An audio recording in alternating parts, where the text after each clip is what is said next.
रामचरितमानस बालकांड अर्थ सहित। श्री गणेशाय नमः। श्री जानकी वल्लभो विजयते। श्री रामचरितमानस प्रथम सोपान। श्री बालकांड। अक्षरों, अर्थ समूहों, रसों, छंदों और मंगलों को करने वाली सरस्वती जी और गणेश जी की मैं वंदना करता हूँ। श्रद्धा और विश्वास के स्वरूप श्री पार्वती जी और श्री शंकर जी की मैं वंदना करता हूँ, जिनके बिना सिद्धजन अपने अंतःकरण में स्थित ईश्वर को नहीं देख सकते। ज्ञान में नित्य शंकर रूपी गुरु की मैं वंदना करता हूँ, जिनके आश्रित होने से ही टेढ़ा चंद्रमा भी सर्वत्र वंदित होता है। श्री सीताराम जी के गुण समूह रूपी पवित्र वन में विहार करने वाले विशुद्ध विज्ञान संपन्न कवीश्वर श्री वाल्मीकि जी और कपीश्वर श्री हनुमान जी की मैं वंदना करता हूँ। उत्पत्ति, स्थिति और संहार करने वाली, कलेशों को हरने वाली तथा संपूर्ण कल्याणों को करने वाली श्री रामचंद्र जी की प्रियतमा श्री सीता जी को मैं नमस्कार करता हूँ, जिनकी माया के वशुभूत संपूर्ण विश्व ब्रह्मादि देवता और असुर है, जिनकी समता से रस्सी में सर्प के भ्रम की भांति यह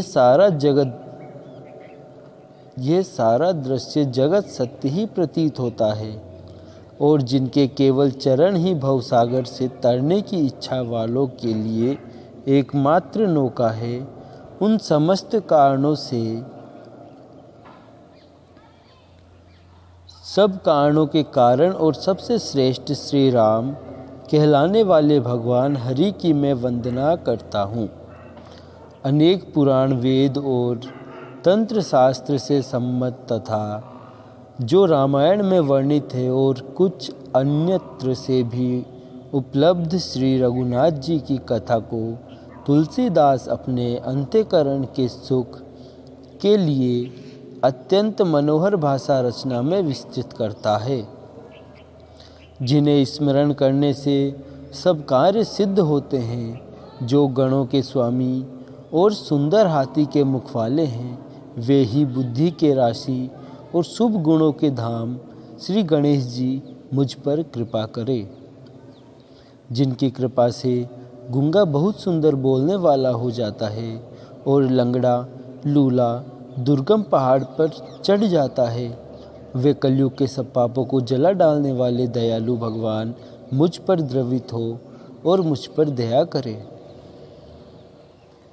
जो नील कमल के समान श्याम वर्ण है, पूर्ण खिले हुए लाल कमल के समान जिनके नेत्र हैं, और जो सदा क्षीर सागर पर शयन करते हैं, वे भगवान नारायण मेरे हृदय में निवास करें।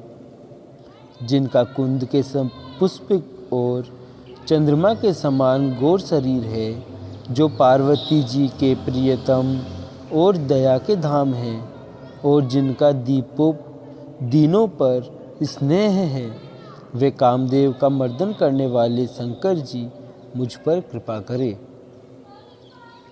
मैं उन गुरु महाराज के चरण कमल की वंदना करता हूँ, जो कृपा के समुद्र और नर रूप में श्री हरि ही हैं, और जिनके वचन महामोह रूपी घने अंधकार का नाश करने के लिए सूर्य किरणों के समूह हैं।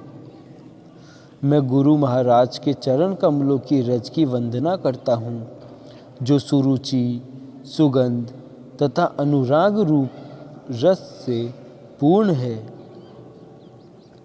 वह अमर मूल का सुंदर चूर्ण है, जो संपूर्ण भव रोगों के परिवार को नाश करने वाला है। वह रज सुकृति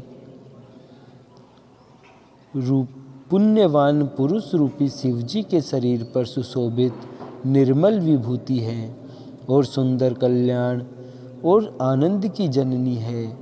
भक्त के मन रूपी सुंदर दर्पण के मेल को दूर करने वाली और तिलक करने से गुणों के समूह को वश में करने वाली है। श्री गुरु महाराज के चरण नखों की ज्योति मणियों के समान है, जिनके स्मरण करते ही हृदय में दिव्य दृष्टि उत्पन्न हो जाती है। वह प्रकाश अज्ञान रूपी अंधकार का नाश करने वाला है। वह जिसके हृदय में आ जाता है उसके बड़े भाग्य हैं।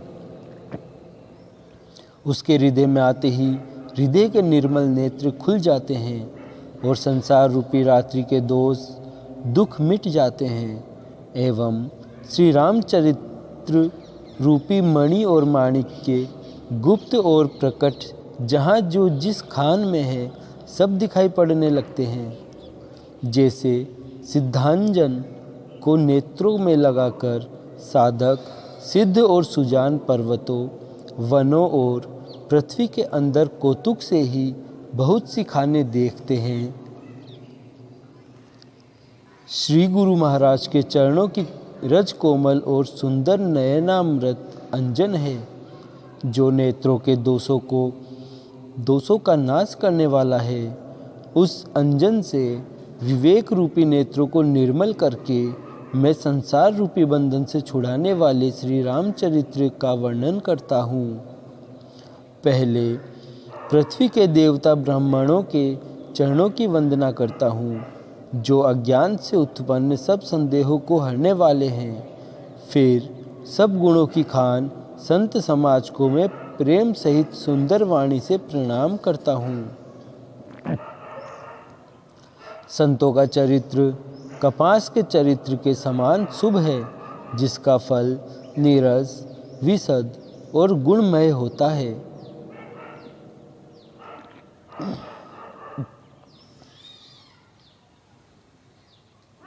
कपास की डोडी नीरस होती है। संत चरित्र में भी विषय शक्ति नहीं है, इसलिए वह भी नीरस है। कपास उज्ज्वल होता है। संत का हृदय भी अज्ञान और पाप रूपी अंधकार से रहित होता है, इसलिए वह विशद है और कपास में गुण तंतु होते हैं। इसी प्रकार संत का चरित्र भी सद्गुणों का भंडार होता है, इसलिए वह गुणमय है।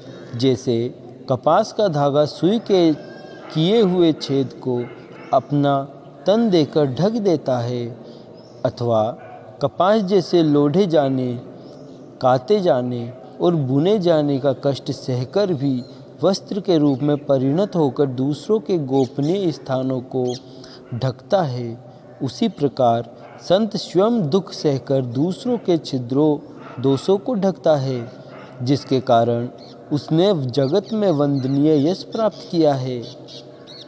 संतों का समाज आनंद और कल्याणमय है, जो जगत में चलता फिरता तीर्थराज प्रयाग है, जहाँ राम भक्ति रूपी गंगा जी की धारा है और ब्रह्म विचार का प्रचार सरस्वती जी है। विधि और निषेध रूपी कर्मों की कथा कलयुग के पापों को हरने वाली सूर्य तनया यमुना जी है और भगवान विष्णु और शंकर जी की कथाएं त्रिवेणी रूप से सुशोभित है, जो सुनते ही सब आनंद और कल्याणों को देने वाली है। अपने धर्म में जो अटल विश्वास है वह अक्षयवट है और शुभ कर्म ही उस तीर्थराज का समाज है। वह संत समाज रूपी प्रयागराज सब देशों में सब समय सभी को सहज ही में प्राप्त हो सकता है और आदरपूर्वक सेवन करने से क्लेशों को नष्ट करने वाला है। वह तीर्थराज अलौकिक और अकथनीय है एवं तत्काल फल देने वाला है। उसका प्रभाव प्रत्यक्ष है। जो मनुष्य इस संत समाज रूपी तीर्थराज का प्रभाव प्रसन्न मन से सुनते और समझते हैं और फिर अत्यंत प्रेम पूर्वक इसमें गोते लगाते हैं, वे इस शरीर के रहते ही धर्म, अर्थ, काम, मोक्ष चारों फल पा जाते हैं। इस तीर्थराज में स्नान का फल तत्काल ऐसा देखने में आता है कि कोयल बन जाते हैं और बगुले हंस। यह सुनकर कोई आश्चर्य न करे, क्योंकि सत्संग की महिमा छिपी नहीं है। वाल्मीकि जी, नारद जी और अगस्त्य जी ने अपने मुखों से ही होनी कही है। जल में रहने वाले, जमीन पर चलने वाले और आकाश में विचरने वाले नाना प्रकार के जड़ चेतन जितने जीव जगत में हैं, उनमें से जिसने जिस समय जहाँ कहीं भी जिस किसी यत्न से बुद्धि, कीर्ति, सद्गति, विभूति, ऐश्वर्य और भलाई पाई है, जो सब सत्संग का ही प्रभाव समझना चाहिए। वेदों में और लोक में इनकी प्राप्ति का दूसरा कोई उपाय नहीं है। सत्संग के बिना विवेक नहीं होता और श्री राम जी की कृपा के बिना वह सत्संग सहज में मिलता नहीं।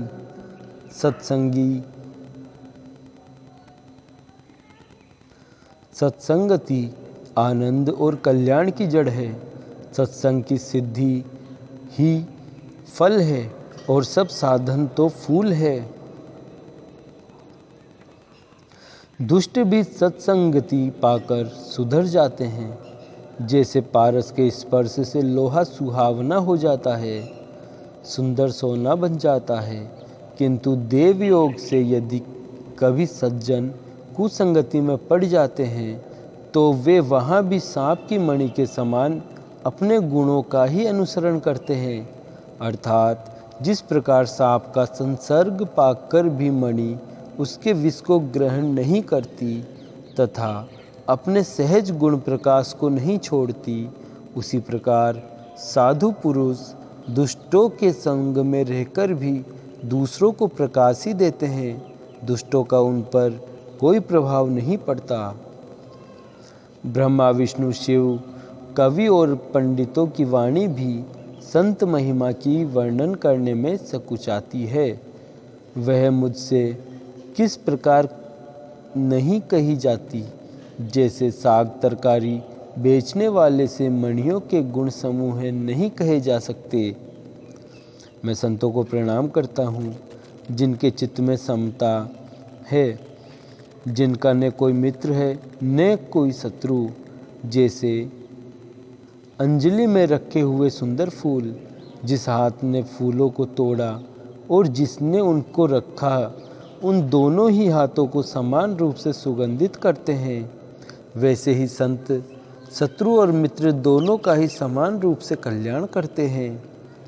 संत सरल हृदय और जगत के हितकारी होते हैं।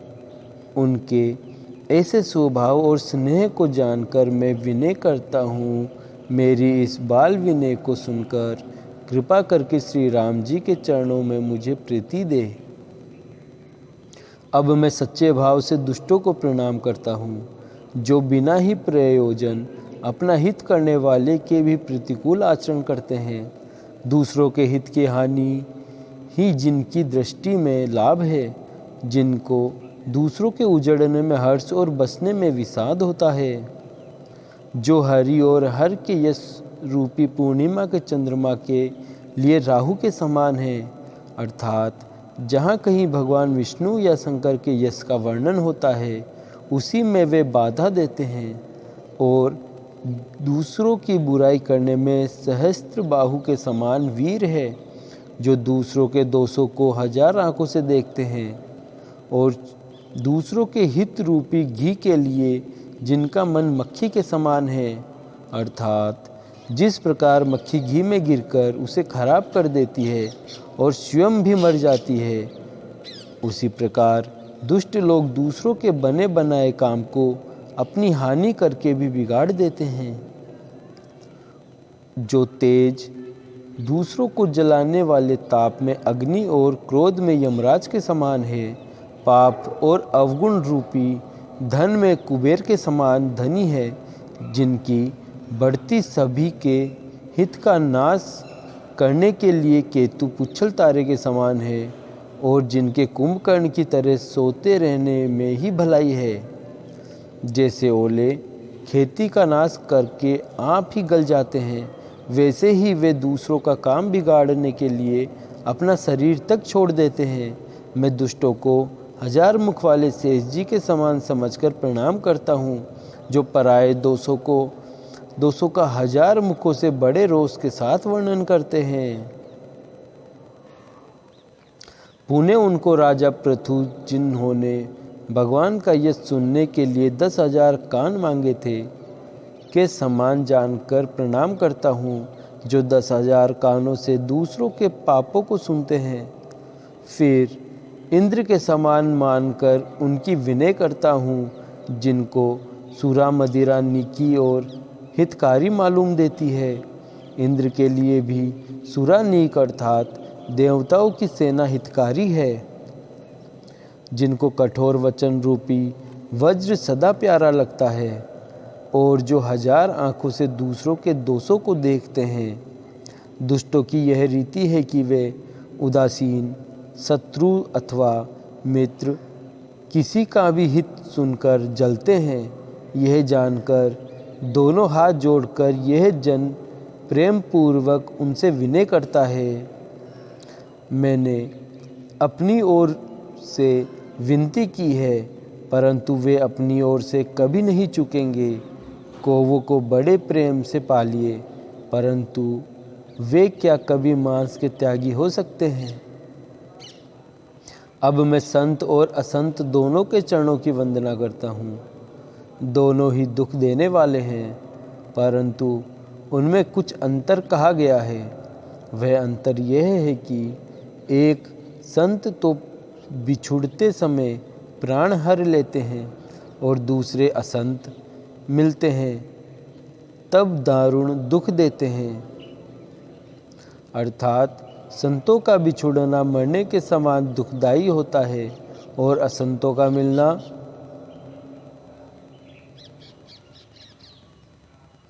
दोनों संत और असंत जगत में एक साथ पैदा होते हैं, पर एक साथ पैदा होने वाले कमल और जोंक की तरह उनके गुण अलग अलग होते हैं। कमल दर्शन और स्पर्श से सुख देता है, किंतु जोंक शरीर का स्पर्श पाते ही रक्त चूसने लगती है। साधु अमृत के समान मृत्यु रूपी संसार से उबारने वाला और असाधु मदिरा के समान मोह, प्रमाद और जड़ता उत्पन्न करने वाला है। दोनों को उत्पन्न करने वाला जगत रूपी अगाध समुद्र एक ही है। समुद्र में समुद्र मंथन से ही अमृत और मदिरा दोनों की उत्पत्ति बताई गई है। भले और बुरे अपनी अपनी करनी के अनुसार सुंदर यश और अपयश की संपत्ति पाते हैं। अमृत, चंद्रमा, गंगा जी और साधु एवं विष, अग्नि, कलयुग के पापों की नदी अर्थात कर्म, नाशा और हिंसा करने वाला व्याध, इनके गुण अवगुण सब कोई जानते हैं, किंतु जिसे जो भाता है उसे वही अच्छा लगता है। भला भलाई ही ग्रहण करता है और नीच नीचता को ही ग्रहण किए रहता है। अमृत की सराहना अमर करने में होती है और विष की मारने में। दुष्टों के पापों और अवगुणों की ओर साधुओं के गुणों की कथाएं दोनों ही अपार और अथाह समुद्र है। इसी से कुछ गुण और दोषों का वर्णन किया गया है, क्योंकि बिना पहचाने उनका ग्रहण या त्याग नहीं हो सकता। भले बुरे सभी ब्रह्मा के पैदा किए हुए हैं, पर गुण और दोषों का विचार कर वेदों ने उनको अलग अलग कर दिया है। वेद, इतिहास और पुराण कहते हैं कि ब्रह्मा की यह सृष्टि गुण अवगुणों से सनी हुई है। दुख सुख, पाप पुण्य, दिन रात, साधु असाधु, सुजाति कुजाति, दानव देवता, ऊंच नीच, अमृत विष, सुजीवन जीवन, सुंदर जीवन या मृत्यु, माया ब्रह्म, जीव ईश्वर, संपत्ति दरिद्रता, रंक राजा, काशी मगध, गंगा कर्मनाशा, मारवाड़ मालवा, ब्राह्मण कसाई, स्वर्ग नर्क, अनुराग वैराग्य, ये सभी पदार्थ ब्रह्मा की सृष्टि में है। वेद शास्त्रों ने उनके गुण दोषों का विभाग कर दिया है। विधाता ने इस जड़ चेतन विश्व को गुण दोष में रचा है, किंतु संत रूपी हंस दोष रूपी जल को छोड़कर गुण रूपी दूध को ही ग्रहण करते हैं। विधाता जब इस प्रकार का हंस का सा विवेक देते हैं, तब दोषों को छोड़कर मन गुणों में अनुरक्त होता है। काल स्वभाव और कर्म की प्रबलता से भले लोग साधु भी माया के वश में होकर कभी भी भलाई से चूक जाते हैं। भगवान के भक्त जैसे उस चूक को सुधार लेते हैं और दुख दोषों को मिटाकर निर्मल यश देते हैं, वैसे ही दुष्ट भी कभी कभी उत्तम संग पाकर भलाई करते हैं, परंतु उनका कभी भंग न होने वाला मलिन स्वभाव नहीं मिटता। जो ठग है उन्हें भी अच्छा साधु सा वेश बनाए देखकर वेश के प्रताप से जगत पूजता है, परंतु एक न एक दिन वे चोड़े आ ही जाते हैं। अंत तक उनका कपट नहीं निभता। जैसे काल नेमी रावण और राहु का हाल हुआ।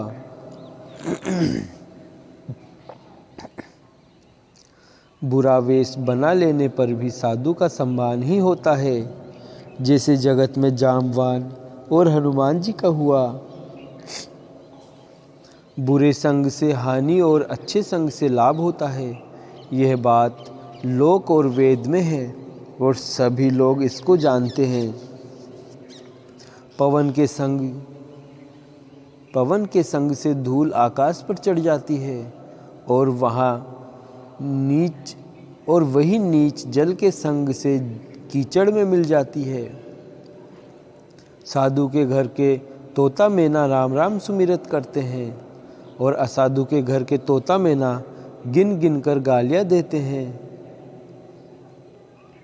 कुसंग के कारण धुआं कालिख कहलाता है, वही धुआं सुसंग से सुंदर स्याही होकर पुराण लिखने के काम में आता है, और वही धुआं जल अग्नि और पवन के संग से बादल होकर जगत को जीवन देने वाला बन जाता है।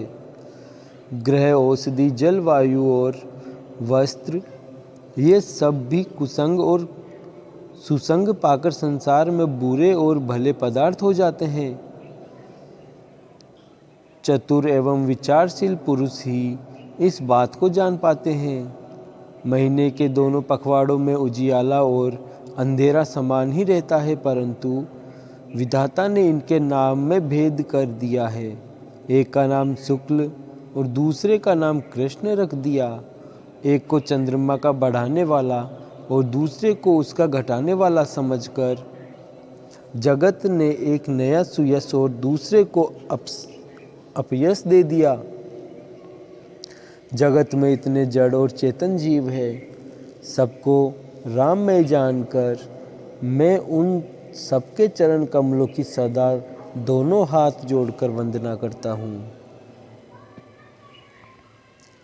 देवता, दैत्य, मनुष्य, नाग, पक्षी, प्रेत, पितर, गंधर्व, किन्नर, निशाचर, सबको मैं प्रणाम करता हूँ।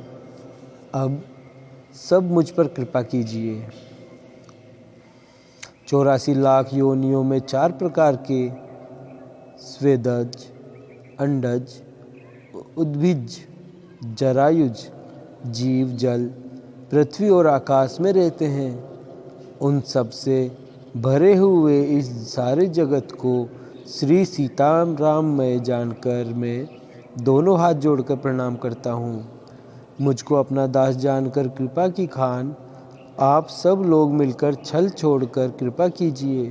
मुझे अपने बुद्धि बल का भरोसा नहीं है, इसलिए मैं सबसे विनती करता हूँ। मैं श्री रघुनाथ जी के गुणों का वर्णन करना चाहता हूँ, परंतु मेरी बुद्धि छोटी है और श्री राम जी का चरित्र अथाह है, इसलिए मुझे उपाय का एक भी अंग अर्थात कुछ लेस मात्र भी उपाय नहीं सूझता। मेरे मन और बुद्धि कंगाल है, किंतु मनोरथ राजा है।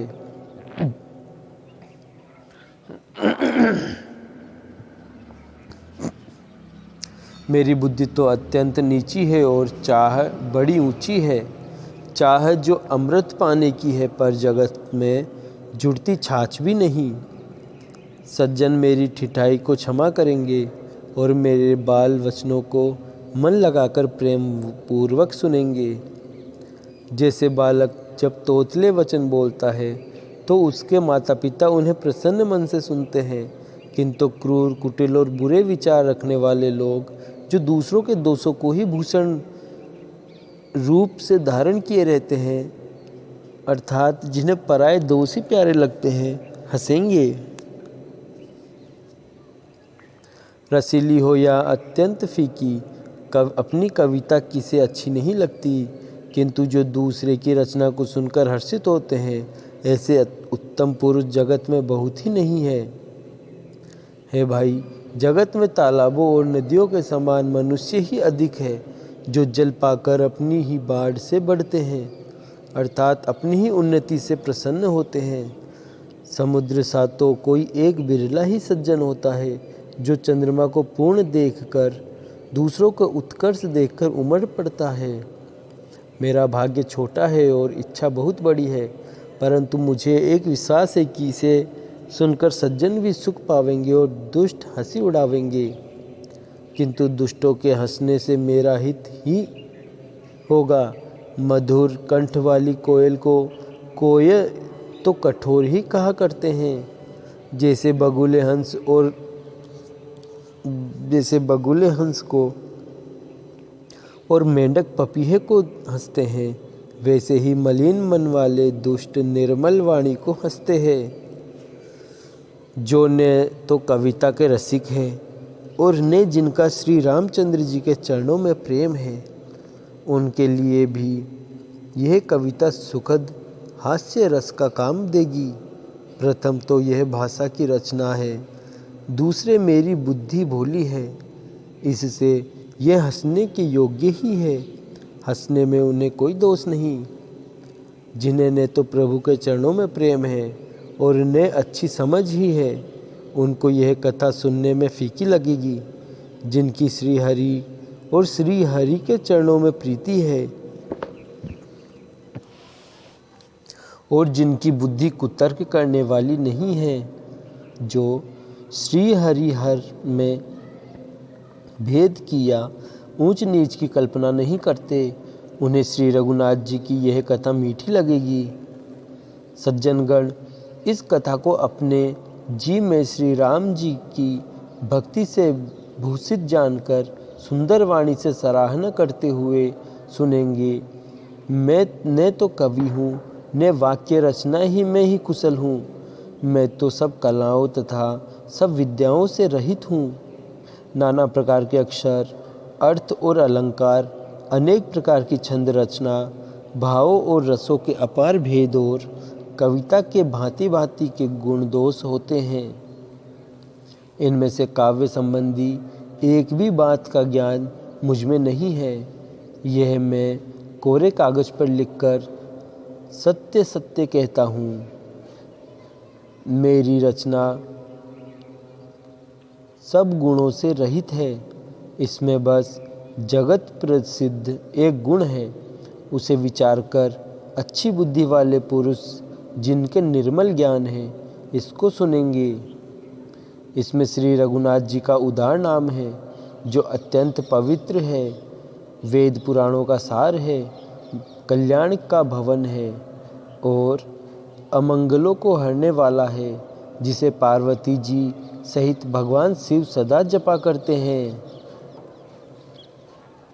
जो अच्छे कवि के द्वारा रची हुई बड़ी अनूठी कविता है, वह भी राम नाम के बिना शोभा नहीं पाती।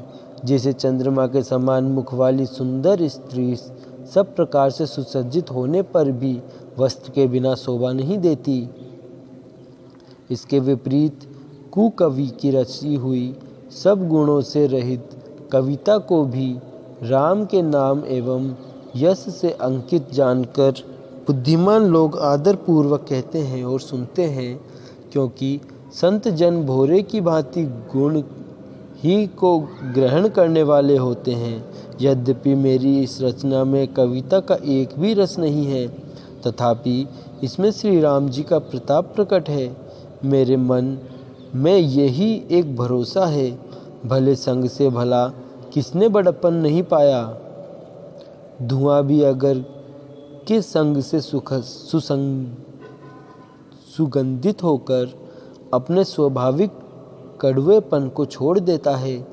मेरी कविता अवश्य भद्दी है, परंतु इसमें जगत का कल्याण करने वाली राम कथा रूपी उत्तम वस्तु का वर्णन किया गया है, इससे यह भी अच्छी ही समझी जाएगी। तुलसीदास जी कहते हैं कि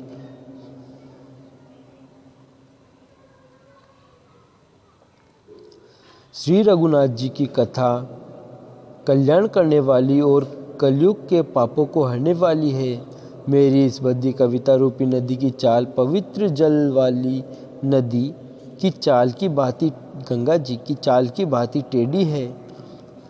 प्रभु श्री रघुनाथ जी के सुंदर यश के संग से यह कविता सुंदर तथा सज्जनों के मन को भाने वाली हो जाएगी। शमशान की अपवित्र राग भी श्री महादेव जी के अंग के संग से सुहावनी लगती है और स्मरण करते ही पवित्र करने वाली होती है। श्री राम जी के यश के संग से मेरी कविता सभी को अत्यंत प्रिय लगेगी। जैसे मलय पर्वत के संग से काष्ठ मात्र चंदन बनकर वंदनीय हो जाता है, फिर क्या कोई काठ की तुच्छता का विचार करता है। श्यामा गो काली होने पर भी उसका दूध उज्जवल और बहुत गुणकारी होता है, यही समझकर सब लोग उसे पीते हैं। इसी तरह गंवारू भाषा में होने पर भी श्री सीताराम जी के यश को बुद्धिमान लोग बड़े चाव से गाते और सुनते हैं। मणिमाणिक और मोती की जैसी सुंदर छवि है, वह सांप, पर्वत और हाथी के मस्तक पर वैसी शोभा नहीं पाती। राजा के मुकुट और नवयुवती स्त्री के शरीर को पाकर ही ये सब अधिक शोभा को प्राप्त होते हैं। इसी तरह बुद्धिमान लोग कहते हैं कि सुकवि की कविता भी उत्पन्न और कही होती है और शोभा अन्यत्र कहीं पाती है। अर्थात कवि की वाणी से उत्पन्न हुई कविता वहाँ शोभा पाती है जहाँ उसका विचार प्रचार तथा उसमें कथित आदर्श का ग्रहण और अनुसरण होता है। कवि के स्मरण करते ही उसकी भक्ति के कारण सरस्वती जी ब्रह्मलोक को छोड़कर दौड़ी आती है।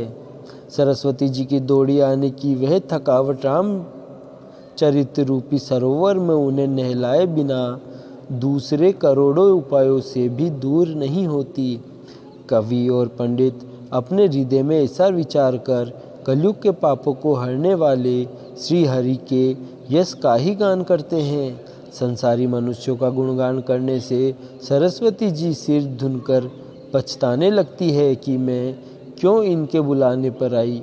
बुद्धिमान लोग हृदय को समुद्र, बुद्धि को सीप और सरस्वती को स्वाति नक्षत्र के समान कहते हैं। इसमें यदि श्रेष्ठ विचार रूपी जल बरसता है तो मुक्तामणि के समान सुंदर कविता होती है। उन कविता रूपी मुक्तामणियों को युक्ति से बेधकर फिर रामचरित्र रूपी सुंदर तागे में पिरोकर सज्जन लोग अपने निर्मल हृदय में धारण करते हैं, जिससे अत्यंत अनुराग रूपी शोभा होती है। वे आत्यंतिक प्रेम को प्राप्त होते हैं जो कराल कलयुग में जन्मे हैं, जिनकी करनी कोए के समान है और वेश हंस का सा है। जो वेद मार्ग को छोड़कर कुमार्ग पर चलते हैं, जो कपट की मूर्ति और कलयुग के पापों के भांडे हैं, जो श्री राम जी के भक्त कहलाकर लोगों को ठगते हैं, जो धन, क्रोध और काम के गुलाम हैं, जो धींगा धींगी करने वाले, धर्म की झूठी ध्वजा फहराने वाले दंभी और कपट के धंधों का बोझ ढोने वाले हैं। संसार के ऐसे लोगों में सबसे पहले मेरी गिनती है। यदि मैं अपने सब अवगुणों को कहने लगूं तो कथा बहुत बढ़ जाएगी और मैं पार नहीं पाऊंगा। इससे मैंने बहुत कम अवगुणों का वर्णन किया है। बुद्धिमान लोग थोड़े ही में समझ लेंगे। मेरी अनेकों प्रकार की विनती को समझकर कोई भी इस कथा को सुनकर दोष नहीं देगा। इतने पर भी जो शंका करेंगे वे तो मुझसे भी अधिक मूर्ख और बुद्धि के कंगाल हैं। मैं न तो कवि हूँ न चतुर कहलाता हूँ। अपनी बुद्धि के अनुसार श्री राम जी के गुण गाता हूँ। कहाँ तो श्री रघुनाथ जी के अपार चरित्र, कहाँ संसार में आसक्त मेरी बुद्धि। जिस हवा से सुमेरु जैसे पहाड़ उड़ जाते हैं, कहिए तो उसके सामने रुई किस गिनती में है। श्री राम जी की असीम प्रभुता को समझकर कथा रचने में मेरा मन बहुत हिचकता है। सरस्वती जी, शेष जी, शिव जी, ब्रह्मा जी, शास्त्र, वेद और पुराण ये सब नेति नेति कहकर पार नहीं पाकर ऐसा नहीं कहते हुए सदा जिनका गुणगान किया करते हैं। यद्यपि प्रभु श्री रामचंद्र जी की प्रभुता को सब ऐसी एकथनीय ही जानते हैं, तथापि कहे बिना कोई नहीं रहा। इसमें वेद ने ऐसा कारण बताया है कि भजन का प्रभाव बहुत तरह से कहा गया है, अर्थात भगवान की महिमा का पूरा वर्णन तो कोई नहीं कर सकता, परंतु जिससे जितना बन पड़े उतना भगवान का गुणगान करना चाहिए, क्योंकि भगवान के गुणगान रूपी भजन का प्रभाव ही अनोखा है। उसका नाना प्रकार से शास्त्रों में वर्णन है। थोड़ा सा भी भगवान का भजन मनुष्य को सहज ही भवसागर से ताड़ देता है। जो परमेश्वर एक है, जिनके कोई इच्छा नहीं है, जिनका कोई रूप और नाम नहीं है, जो अजन्मा, सच्चिदानंद और परम धाम है, और जो सब में व्यापक एवं विश्व रूप है, उन्हीं भगवान के दिव्य शरीर धारण करके नाना प्रकार की लीला की है। वह लीला केवल भक्तों के हित के लिए ही है, क्योंकि भगवान परम कृपालु है और शरणागत के बड़े प्रेमी है, जिनकी भक्तों पर बड़ी ममता और कृपा है। जिन्होंने एक बार जिस पर कृपा कर दी, उस पर फिर कभी क्रोध नहीं किया। वे प्रभु श्री रघुनाथ जी गई हुई वस्तु को फिर प्राप्त कराने वाले, गरीब नवाज, दीन बंधु, सरल स्वभाव, सर्वशक्तिमान और सबके स्वामी है।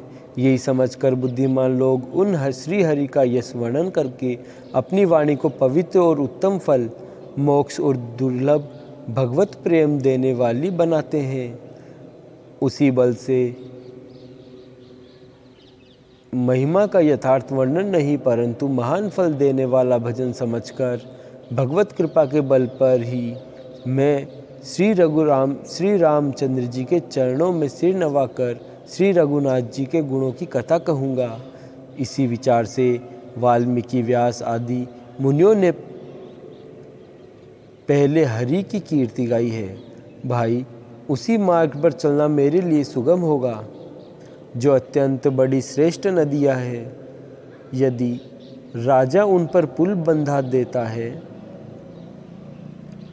तो अत्यंत छोटी चींटियां भी उन पर चढ़कर बिना ही परिश्रम के पार चली जाती है। इसी प्रकार मुनियों के वर्णन के सहारे मैं भी श्री रामचरित्र का वर्णन सहज ही कर सकूँगा। इस प्रकार मन को बल दिखलाकर मैं श्री रघुनाथ जी की सुहावनी कथा की रचना करूँगा। व्यास आदि जो अनेक श्रेष्ठ कवि हो गए हैं, जिन्होंने बड़े आदर से श्री हरि का सुयश वर्णन किया है, मैं उन सब श्रेष्ठ कवियों के चरण कमलों को प्रणाम करता हूँ। वे मेरे सब मनोरथ को पूरा करें। कलयुग के भी मैं उन कवियों को प्रणाम करता हूँ। कलयुग के भी उन कवियों को मैं प्रणाम करता हूँ जिन्होंने श्री रघुनाथ जी के गुण समूह का वर्णन किया है, जो बड़े बुद्धिमान प्राकृत कवि है, जिन्होंने भाषा में हरिचरित्रों का वर्णन किया है, जो ऐसे कवि पहले हो चुके हैं, जो इस समय वर्तमान हैं और जो आगे होंगे। उन सबको मैं सारा कपट त्याग कर प्रणाम करता हूँ। आप सब प्रसन्न होकर यह वरदान दीजिए कि साधु समाज में मेरी कविता का सम्मान हो, क्योंकि बुद्धिमान लोग जिस कविता का आदर नहीं करते, मूर्ख कवि ही उसकी रचना का व्यर्थ परिश्रम करते हैं।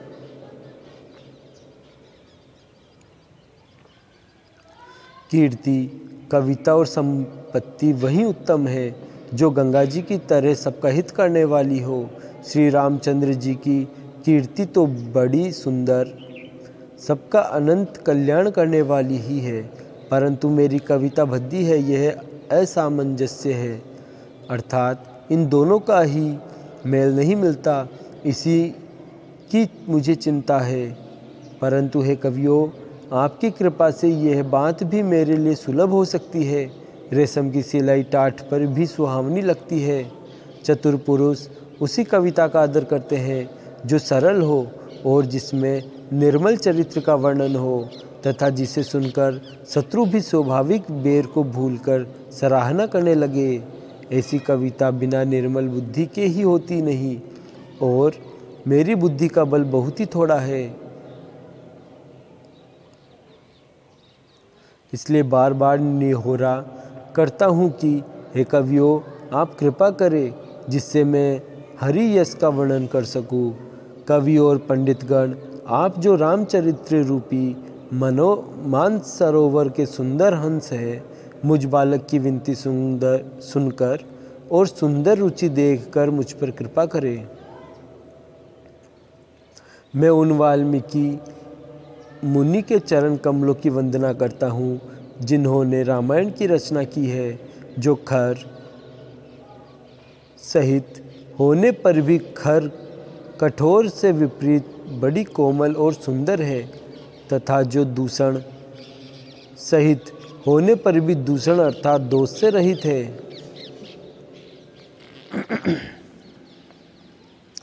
मैं चारों वेदों की वंदना करता हूँ जो संसार समुद्र के पार होने के लिए जहाज के समान है, तथा जिन्हें श्री रघुनाथ जी के का निर्मल यश वर्णन करते स्वप्न में भी खेद थकावट नहीं होता।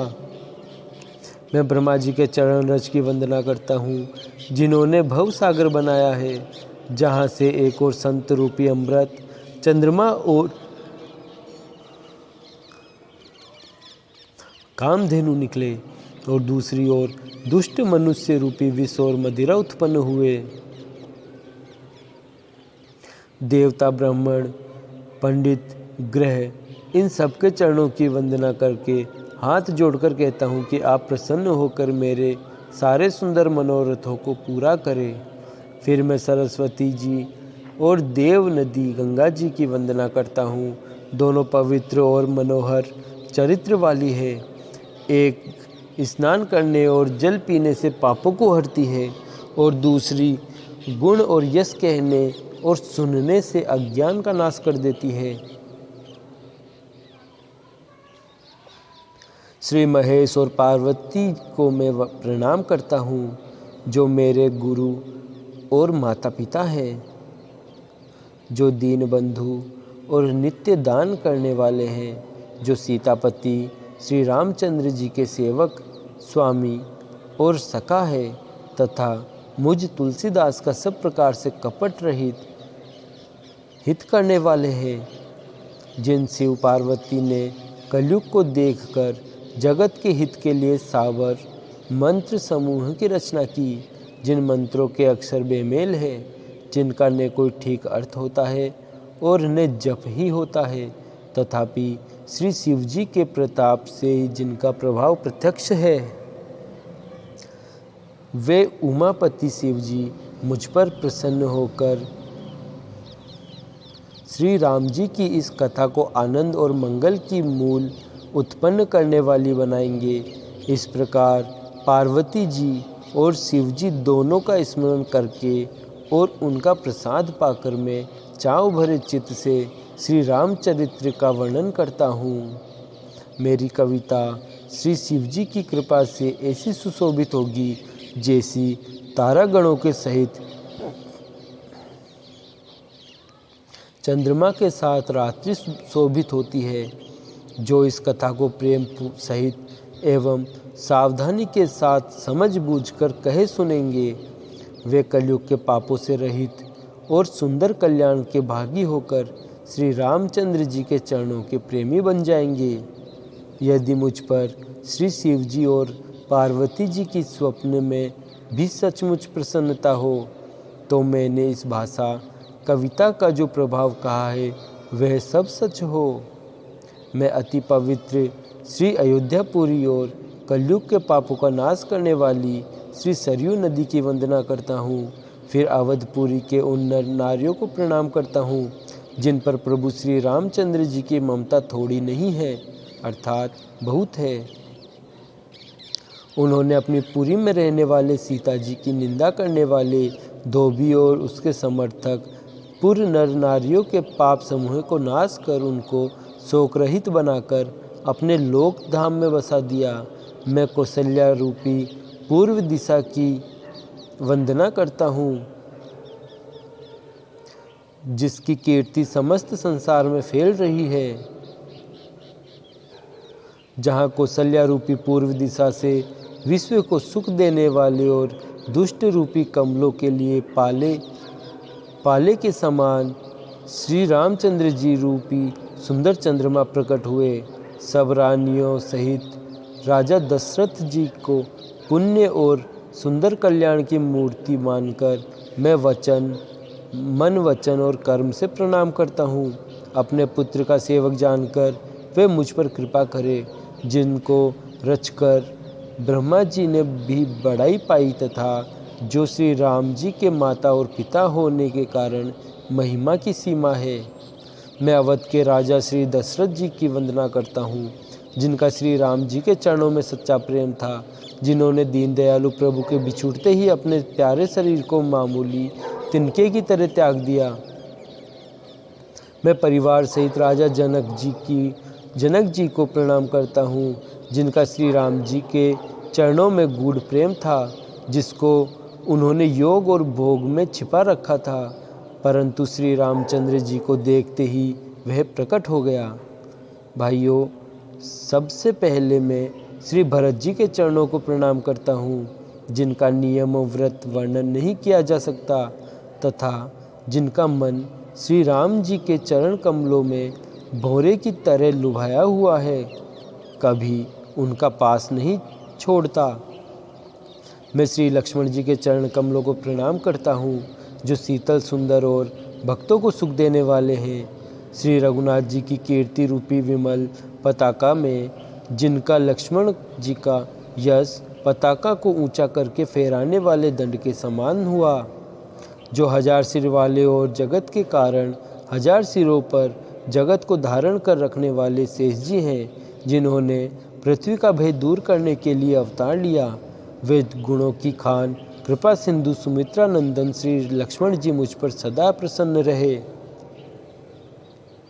मैं श्री शत्रुघ्न जी के चरण कमलों को प्रणाम करता हूँ, जो बड़े वीर सुशील और श्री भरत जी के पीछे चलने वाले हैं। मैं महावीर श्री हनुमान जी की विनती करता हूँ, जिनके यश का श्री रामचंद्र जी ने स्वयं अपने श्री मुख से वर्णन किया है। मैं पवन पुत्र श्री हनुमान जी को प्रणाम करता हूँ, जो दुष्ट रूपी वन को भस्म करने के लिए अग्नि रूप है, जो ज्ञान की घन मूर्ति है।